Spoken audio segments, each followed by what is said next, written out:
में राज्य तेली कहानी विकास बोर्ड का गठन हुआ है, उसको लेकर आप क्या कहना चाहेंगे?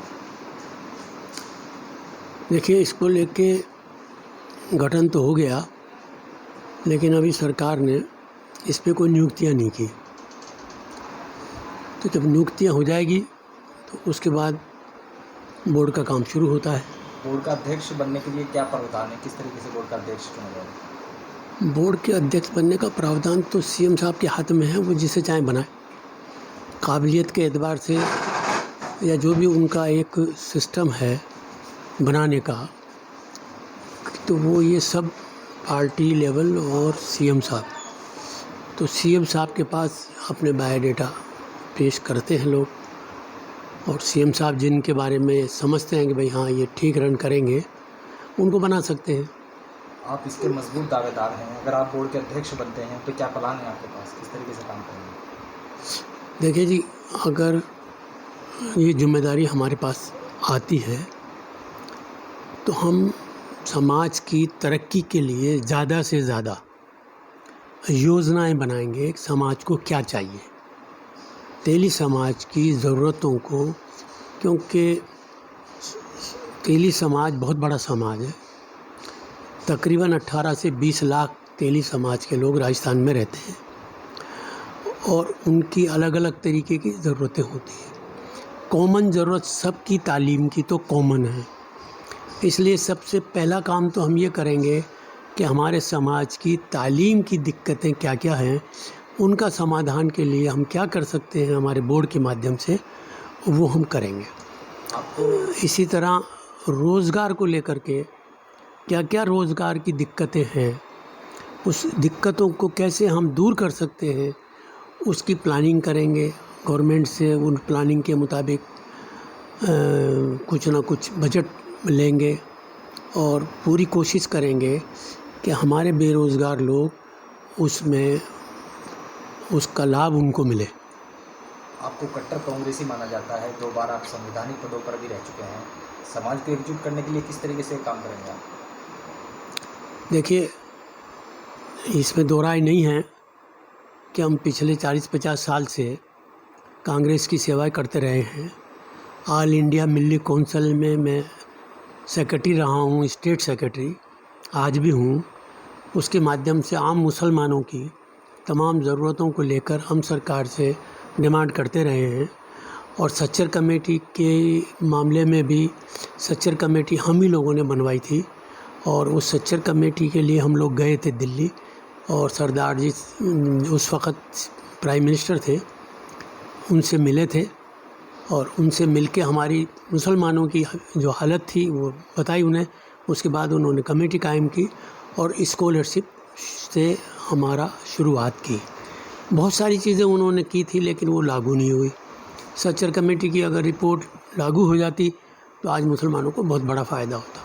तो हम कोशिश ये करेंगे कि सच्चर कमेटी ने जो सिफारिशें की है वो बोर्ड के माध्यम से इस बात की ट्राई करेंगे, कोशिश करेंगे पूरी कि सरकार उसको लागू करे ताकि मुसलमानों को पूरा उसका फ़ायदा हो सके।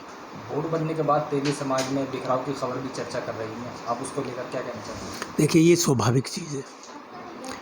जब कुछ मिलना होता है तो उसके मांगने वाले बहुत सारे इकट्ठे हो जाते हैं, और ख़ास तौर से ऐसे टाइम पर जिन्होंने कभी समाज के लिए कुछ नहीं किया वो सबसे आगे आते हैं और सबसे आगे आके क्लेम करते हैं।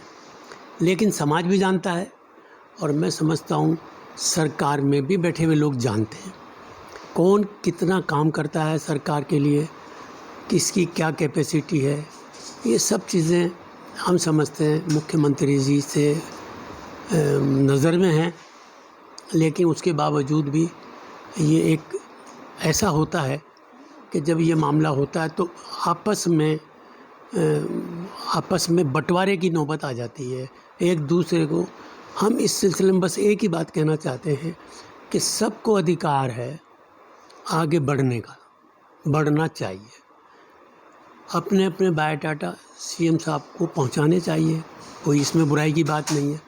बुराई की बात कहाँ है कि हम एक दूसरे को गिरा के जब आगे बढ़ेंगे, ये बुराई की बात। बोर्ड में सबसे अहम भूमिका निभाई है, आप मुख्यमंत्री से मिले हैं, ज्ञापन भी लिखे हैं, पत्र भी लिखे हैं, सबसे ज़्यादा रोल आपका रहा है, उसको लेकर क्या कहना चाहेंगे? देखिए, हमने जो हमसे कोशिश बन सकती थी वो की, लेकिन मैं इसको सही इसलिए नहीं मानता कि मेरे अकेले का रोल नहीं रहा, बल्कि पूरे राजस्थान के तेली समाज के लोग 26-27 ज़िलों में आज हमारे ऑफिसेज हैं, उन सब पदाधिकारियों ने कलेक्टर के माध्यम से तकरीबन 190 मेमोरेंडम मुख्यमंत्री के यहाँ 1.5 साल में भिजवाए, बार बार डिमांड की।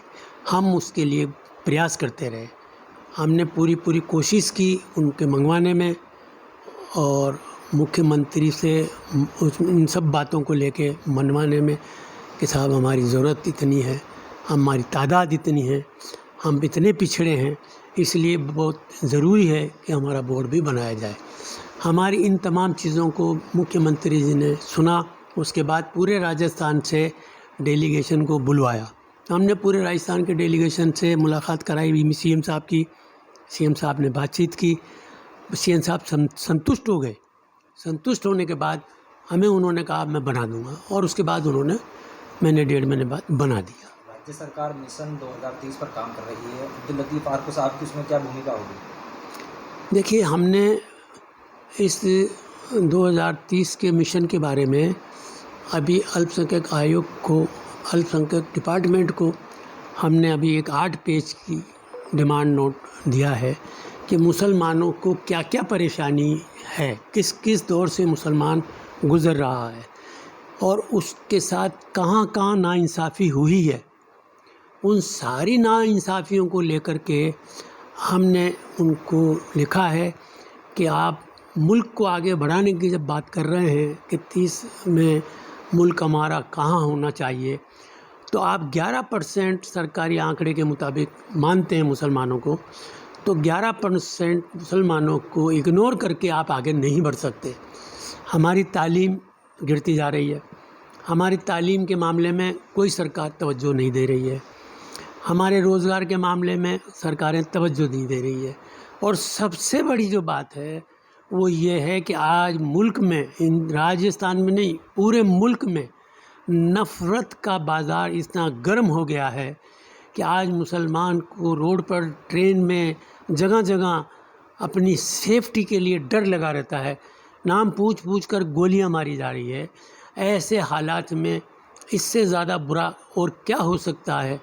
इस पर भी हमने उनको लिखा है कि साहब, जब तक इस तरह की हरकत करने वालों को कड़ी से कड़ी सज़ा नहीं मिलेगी, तब तक ये नफ़रत फैलाने वालों का बाज़ार बराबर बढ़ता रहेगा। आपका क्या मैसेज रहेगा समाज और कौम के नाम? देखिए, समाज और कौम के नाम हमारा ये मैसेज है कि हम ये चाहते हैं, सबसे पहले तो इस बोर्ड को लेकर के जो अफरा तफरी मची है वो ठीक नहीं है, और हम समाज को ये बात कहना चाहते हैं कि हम अनकरीब हम मुस्लिम तेली महापंचायत का इलेक्शन डिक्लेयर करने जा रहे हैं। पूरे राजस्थान के 5 साल हो गए हमारी इस संस्था को बने हुए, और 5 साल से हम बराबर जूझ रहे हैं, और जो भी हमसे कोशिश हो सकी है वो पूरी करवाने की कोशिश की है। सरकार को हमने जगह जगह हॉस्टल बनाने के लिए डिमांड की है, जगह जगह मेमोरेंडम दिए हैं, और समाज के द्वारा हम उनको रिमाइंडर भी करवा रहे हैं कि भाई हमारे हर ज़िले में हॉस्टल होने चाहिए ताकि हमारी तालीम अच्छी हो। हमें स्कॉलरशिप मिलनी चाहिए, जिस तरह शेड्यूल कास्ट, शेड्यूल ट्राइब इनको स्कॉलरशिप मिलती है, उसी तरह उसी पैटर्न पे जो कुछ उनको मिलता है वो सब हमें इसलिए मिलना चाहिए कि सच्चर कमेटी की रिपोर्ट ने बता दिया कि हम दलितों से भी पिछड़े हैं, दलित भी हमसे ज़्यादा अच्छी पोजीशन में हैं। तो सरकार को ये बात नज़र आती है, रिपोर्ट बता रही है कि हम दलितों से भी कमज़ोर हैं, तो क्या जो दलितों को मिल रहा है वो हमें नहीं मिलना चाहिए? दलितों के पास रिजर्वेशन है, हमें भी रिजर्वेशन मिलना चाहिए। क्यों नहीं मिलना चाहिए? जब वो हमसे अच्छी पोजीशन में होते हुए रिजर्वेशन ले रहे हैं, तो हम सरकारों से ये बात कहेंगे कि हमें भी रिजर्वेशन दिया जाए। और ये मिशन 30 तक ये सारी चीज़ें हमने लिख के दी है और हमने डिमांड की है कि हमारी ये सब चीज़ें अगर आप पूरी करेंगे तभी मुल्क आगे बढ़ेगा। आप 11% को माइनस करके इस मुल्क को आगे नहीं बढ़ा सकते।